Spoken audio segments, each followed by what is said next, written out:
Šapuće se tiho u zoološkom vrtu, da nam se Vučko našao na putu. Zaboravio čuvar kapiju da sveže, Vučko to vide pa brzo pobeže.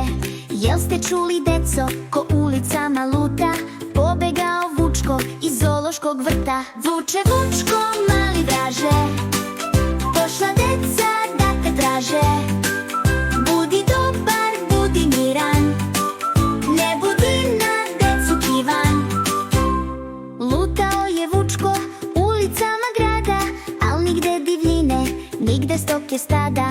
Nije prošlo mnogo, možda ni par sati, odlučio Vučko da se u zoo vrati. Vuče, Vučko, mali vraže, pošla deca da te traže.